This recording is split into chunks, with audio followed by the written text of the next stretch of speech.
बिस्मिल्लाहिर्रहमानिर्रहीम। प्यारे नाज़रीन, आज हम नन्हे मियाँ की एक कहानी सुनेंगे।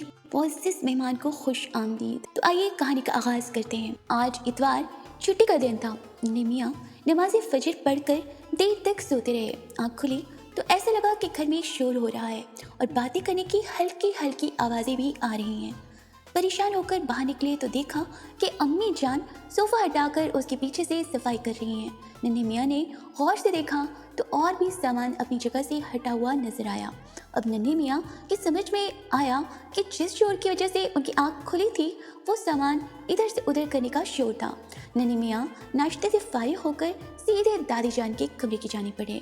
दादी जान, ये आज सुबह सुबह घर में क्या हो रहा है? दादी जान ने कहा, भाई सफाई हो रही है, जो अच्छी बात है। नन्हे मियाँ ने कहा, दादी जान सफाई तो रोज़ाना होती है, फिर आज इतनी ज़्यादा क्यों हो रही है? या घर में कोई दावत है या मेहमान आने वाले हैं? दादी जान ने कहा, जी हाँ ऐसा ही है, घर में एक मेहमान आने वाला है, उनके वेलकम की तैयारी हो रही है। नन्हे मियाँ ने पूछा, वो कौन है? मुझे तो किसी ने कुछ नहीं बताया। दादी जान ने कहा, बस नन्हे मियाँ कुछ मेहमान ख़ास होते हैं, हमें खुद ख्याल रखना पड़ता है कि वो मेहमान हमारे घर कब आएगा। नन्हे मियाँ ने पूछा, दादी अब तो बता दें वो मेहमान कौन है, मुझे बेचैनी हो रही है।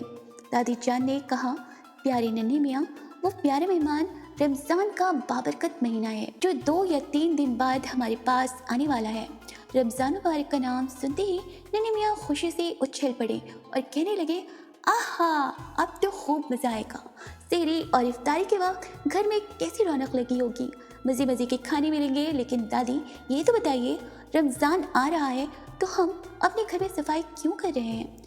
दादी जान ने जवाब दिया, मुसलमानों के दूसरे खलीफा हज़रत उम्र फारूक या आज़म रज़ियल्लाहु तआला अन्हु फरमाया करते थे, उस महीने को खुश आमदीद जो हमें पाक करने वाला है। जब ये महीना हमें पाक को साफ करने वाला है तो हम इसके आने से पहले अपने घर को साफ सुथरा कर लेते हैं ताकि इस प्यारे महीने में ज़्यादा तवज्जो के साथ इबादत और तिलावत करें और खुश दिली के साथ रोज़े रखें।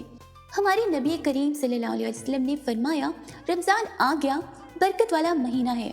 अल्लाह पाक ने इसके रोज़े तुम पर फ़र्ज़ किए। उसमें आसमान के दरवाजे खोल दिए जाते हैं और जहन्नम के दरवाजे बंद कर दिए जाते हैं और इसमें मरदूद शयातीन कैद कर दिए जाते हैं। इसमें एक रात 1000 महीनों से बेहतर है। जो इसकी भलाई से महरूम रहा वो बिल्कुल ही महरूम रहा। एक दूसरी जगह ये हदीस पाक लिखी है कि बेशक जन्नत साल के शुरू से अगले साल तक रमज़ान के लिए सजाई जाती है। सुभान अल्लाह। नन्हे मियाँ हैरत से पूछने लगे, क्या जन्नत भी सजाई जाती है?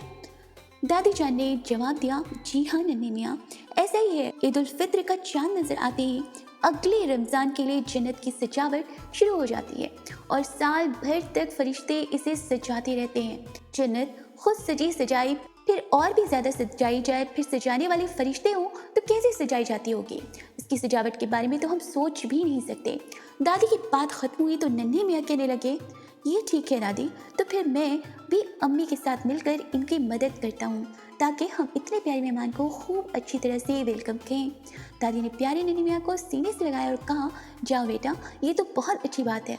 नन्हे मियाँ जाते जाते अपनी प्यारी आवाज़ में ये पढ़ने लगे, मरहबा सद मरहबा फिर आमदे रमज़ान है, खिल उठे मुरझाए दिल ताज़ा हुआ ईमान है, आ गया रमज़ान इबादत पर कमर अब बांध लो, फैज़ ले लो जल्द के दिन 30 का मेहमान है।